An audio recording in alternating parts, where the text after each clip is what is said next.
एक गार्डनर के लिए विंटर में प्लांट को ग्रो कराना गोल नहीं होता, उसे हेल्दी कंडीशन में स्प्रिंग तक पहुंचाना ही गोल होता है। Hello everyone, welcome to my channel the garden corners. और आज हम बात करने वाले हैं एक ऐसे प्लांट के बारे में जो सबसे ट्रिकी होता है विंटर में। आप मनी प्लांट, फाइलोडेंड्रॉन या कुछ ऐसे इंडोर वैरायटीज़ को फिर भी आप सेव कर लेंगे, बट जिस प्लांट के बारे में आज हम आप सभी से बात करने वाले हैं वो प्लांट इस विंटर के सीज़न में स्पेशली काफ़ी ट्रिकी होता है। इसको सरवाइव करा पाना, इसको बचा पाना। आपने भी नोटिस किया होगा कि विंटर आते ही सबसे पहले जो ये प्लांट है अपना रुख चेंज करना स्टार्ट कर देता है, जिसे देख के ऐसा लगता है कि सबसे ज़्यादा विंटर की जो चपेट में है वो ये प्लांट है।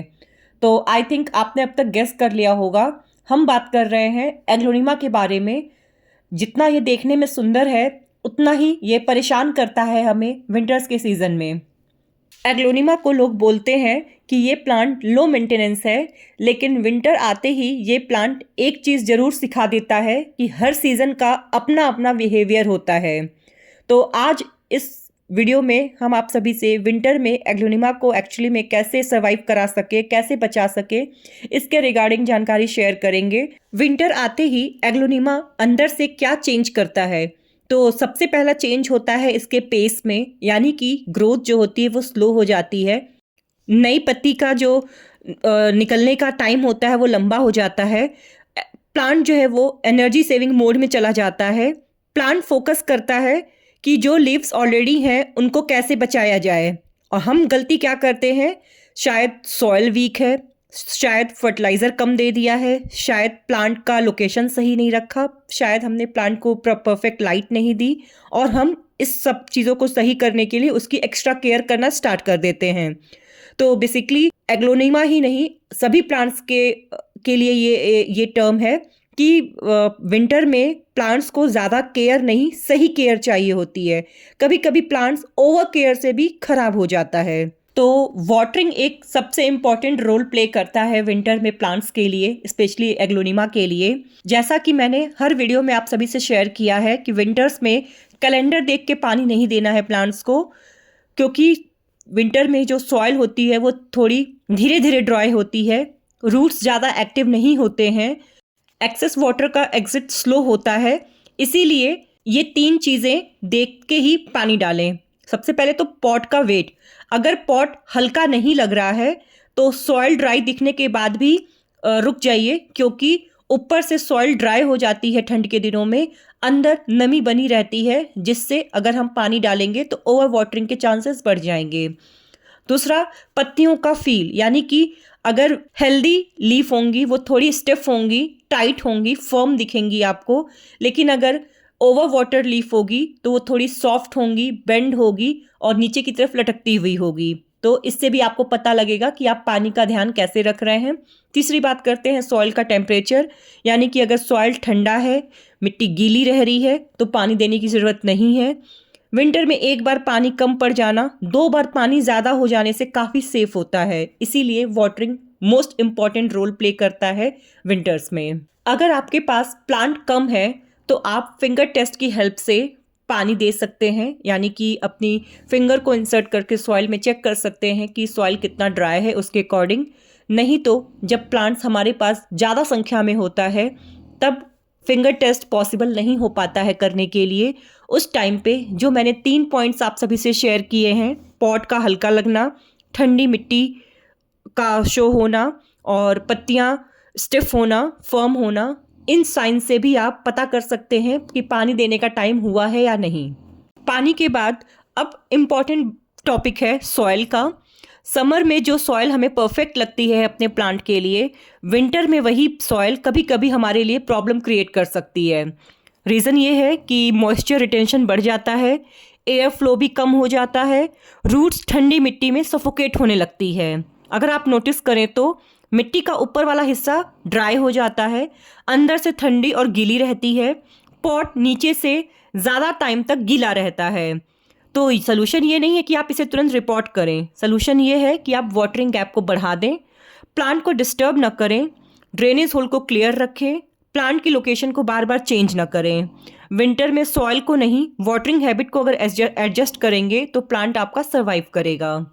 अब बात करें लाइट की, तो एग्लोनिमा लो लाइट टॉलरेट करता है, पर इसका ये मतलब नहीं है कि विंटर में आप बिल्कुल अंधेरे रूम में रख दें। दिन भर ट्यूबलाइट में रखें या विंडो से बहुत दूर ऐसी कॉर्नर पे रखें जहाँ पे पर रोशनी नहीं पहुँच पा रही हो। विंटर में दिन छोटा होता है, सूरज का जो एंगल होता है वो भी लो होता है, इसीलिए एग्लोनिमा को विंडो के पास रखें। डायरेक्ट सन से दूर रखें, लेकिन हाँ ऐसे स्पॉट पे रखें जहाँ उसको सुबह की धूप मिल सके। ब्राइट बट सॉफ्ट लाइट चाहिए इसको। तो अगर आप इसे धूप दिखाने के लिए खुले में रख रहे हैं तो इस बात का ध्यान ज़रूर रखें कि जब तक लाइट पड़ रही है तब तक तो प्लांट के लिए सही है, अन्यथा इसे पाले से बचा के रखें। अभी कुछ समय बाद मौसम में चेंज आएगा जिसकी वजह से शीतलहर भी स्टार्ट हो जाएगी, ओस गिरना शुरू हो जाएगा। इस केस में प्लांट ज़्यादा सफ़र करते हैं, तो ऐसे समय में प्लांट्स को बचा के रखें, किसी शेड एरिया में रखें। सुबह की रोशनी मिलती है तब तक परफेक्ट है, नहीं तो इसे शेड में रखें ताकि पाले का असर डायरेक्ट प्लांट पे ना हो। मैंने एक चीज़ नोटिस किया है, ग्रीन नेट विंटर में प्रॉपर काम नहीं करता है, तो सबसे बेस्ट होता है पॉली हाउस का यूज़ करना। प्लांट उसमें सेफ रहते हैं, ठंडी हवा से बचे रहते हैं और उनको गर्माहट भी मिलती है। प्लांट्स ग्रुप में रखे होते हैं तो नमी भी मिलती है। अगर पॉसिबल हो तो पॉली हाउस क्रिएट करें प्लांट्स के लिए, अन्यथा आप उनको ग्रुप में करके ऐसे लोकेशन पे रखें जहाँ पे पाला या शीतलहर का असर प्लांट्स पे ना पड़े। या आप एक काम और भी कर सकते हैं, प्लांट्स को अगर सामने से खुला एरिया है आपका, ठंडी हवा आ रही है, आप किसी चादर या प्लास्टिक की शीट से उस एरिया को ब्लॉक कर सकते हैं। जब इस तरह से मौसम हो जहाँ पे आपका हवा चल रहा हो, धूप बिल्कुल भी ना हो। टेम्परेचर जरा सा भी चेंज होता है तो एग्लोनिमा के रूट्स पे इसका सीधे रिएक्शन होता है, इसीलिए पॉट को फ्लोर से थोड़ा ऊपर रखें। हो सके तो स्टैंड का यूज़ करें, ट्रे का यूज़ करें। एक ही जगह रखें, स्टेबल रखें। रात में विंडो के पास बिल्कुल भी ना रखें। ये छोटी छोटी चीज़ें करने से प्लांट पे बड़ा इम्पैक्ट पड़ता है, तो अगर आप इस चीज़ों का ध्यान रखेंगे तो डेफिनेटली आप प्लांट को इस विंटर बचा सकेंगे। विंटर में हमें प्लांट्स को बचाना है, सरवाइव करना है, ना कि ग्रोथ कराना है। अगर प्लांट आपका इस विंटर हमने बचा लिया तो स्प्रिंग सीजन आते ही प्लांट में वो ग्रोथ दिखना स्टार्ट हो जाएगा और हम उसकी प्रॉपर केयर करेंगे तो प्लांट फिर से बुशी होना स्टार्ट हो जाएगा। घने कोहरे या शीतलहर में फर्टिलाइज़र देना क्यों अवॉइड करना चाहिए? क्योंकि न्यूट्रिएंट जो है वो सॉइल में जमना स्टार्ट हो जाता है, रूट्स जो है वो एब्जॉर्ब कर ही नहीं पाती, पत्तियों का जो एजेस होता है वो डल होने लगता है अगर हम विंटर में फर्टिलाइज़र देते हैं। क्योंकि प्लांट इस टाइम पे ग्रोथ मोड में नहीं होता है, तो वो जो हम फर्टिलाइज़र उसको देते हैं एज अ फूड वो यूज़ नहीं करता है, वो डिपॉजिट होने लगता है सॉइल पे। इसीलिए विंटर में फर्टिलाइज़र देना गलत इसलिए नहीं है क्योंकि वो हार्मफुल है, बल्कि इसलिए क्योंकि प्लांट उस वक्त रेडी ही नहीं होता है उसको यूज़ करने के लिए। स्प्रिंग का वेट करना ही बेस्ट टाइम होता है, प्लांट के लिए बेस्ट गिफ्ट होता है। अगर विंटर में एक दो पुरानी पत्तियां पीली पड़ रही हैं, न्यू ग्रोथ नहीं दिख रही है, तो बिल्कुल भी घबराए नहीं, ये नॉर्मल सिचुएशन है। प्रॉब्लम तब होती है जब काफ़ी सारी पत्तियां एक साथ पीली होने लगे, जो उसका स्टेम होता है वो सॉफ्ट होने लगे, मिट्टी बहुत दिनों तक गीली बनी रहे, तब प्रॉब्लम ये होती है, तब हमें इस पर ध्यान देने की ज़रूरत पड़ती है। लेकिन सलूशन इसका यही है, प्लांट को ऑब्जर्व कीजिए, पीली पत्तियों को कट करके हटाइए। अगर आपको लगता है कि इस समय इसको कट करके स्टेम को फिर से प्रोपोगेट कर सकते हैं, जो कि इम्पॉर्टेंट हो तभी तो कीजिए, अन्यथा इसको अवॉइड कीजिए करना। वाटरिंग कम कर दीजिए ऐसे टाइम पे। विंटर में एग्लोनिमा के साथ क्या नहीं करना है? Repotting, root checking, propagation, frequent shifting, growth compare करना, ये सभी चीज़ें विंटर में हमें अवॉइड करनी है।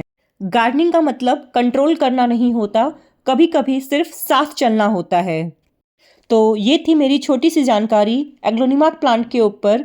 विंटर में उसकी केयर कैसे करें, उसका ध्यान कैसे रखें कि प्लांट आपका सरवाइव कर सके नेक्स्ट सीज़न के लिए। आई होप आपको आज की ये वीडियो पसंद आई होगी। अपनी राय कमेंट सेक्शन में ज़रूर लिखिए। मिलते हैं नेक्स्ट टॉपिक के साथ किसी और वीडियो में, तब तक के लिए हैप्पी गार्डनिंग।